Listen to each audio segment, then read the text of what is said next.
Hello নমস্কার সবাইকে, আশা করছি সবাই খুব ভালো আছো, সুস্থ আছো। আজকে আমার মিনি ব্লগে আপনাদের সবাইকে স্বাগত জানাই। আজকে নবমী আর আজকে ফাইনালি ওর বাবার ছুটি মানে পাওনা ছুটি, স্পেশাল কোনো ছুটি পায়নি ওর বাবা দুর্গাপুজোয়। তাই আজকে বেরিয়ে পড়েছি বাবা আর আমি মিলে জগদ্দল গোলঘর। এইখানে হাওয়া মহল আমি ফেসবুকে দেখেছিলাম যে জগদ্দল গোলঘরে হাওয়া মহল হয়েছে, তাই এটা লাস্ট আজকে দেখবো বাইরে ঠাকুর। এইবার আজকে রাতে ভাটপাড়ায় পুরো ঠাকুরগুলো দেখব। আর হাওয়া মহল তো পুরো হুবহু হাওয়া মহলই, মানে ফেসবুকে যখন দেখেছিলাম তখনই ভাবলাম যে বাড়ির এত কাছে যখন তো যেতে তো হবেই। তাই ওর বাবাকে আজকে, ওর বাবার বেরোনোর ইচ্ছা ছিল না, ওর বাবার ইচ্ছা ছিল যে ও নিজের পাড়ায় একটু বসবে, আনন্দ করবে। মেয়ে আসেনি, শুধু আমি আর ওর বাবাই এসেছি। তাই ওর বাবাকে আবার জোর করে নিয়ে এলাম। আর প্যান্ডেলটা তো দেখলেনই, আর এইবার ঠাকুরটা দেখি চলেন।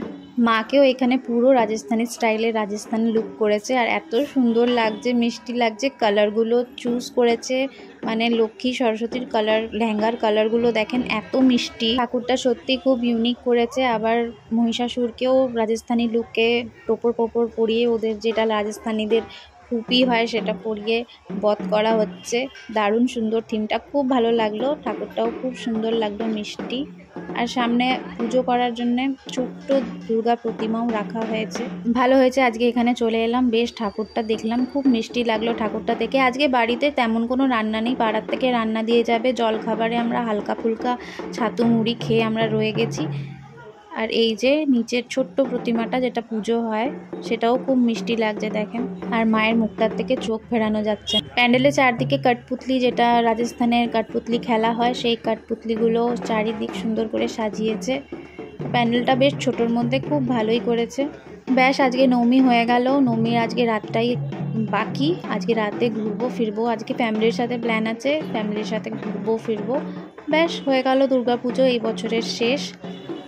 কালকে দশমী, আমাদের ভাটপাড়ায় দশমী মানে বিসর্জন খুব ভালো হয়, সেখানে যাব সন্ধ্যেবেলা। প্যান্ডেলের বাইরেটা চলে এসেছি, আর বাইরেটা এতই সুন্দর লাগছে, অনেকগুলো ছবিও তুলেছি। ওরে বাবা, আমার কপাল আজকে ফিরেছে। আমার বর আমার ব্লগে আবার হাই করে, এতদিনে আমার ব্লগিং করা সার্থক হলো। ভিউজ পাই আর না পাই, সাবস্ক্রাইবার হোক আর না হোক, কিন্তু আজকে আমার ব্লগ করা সার্থক হলো, সত্যিই তাই। বেশ গরম আর বেশ রোদও উঠেছে, তাই ওর বাবাকে বললাম একটু আখের রস খাওয়াও।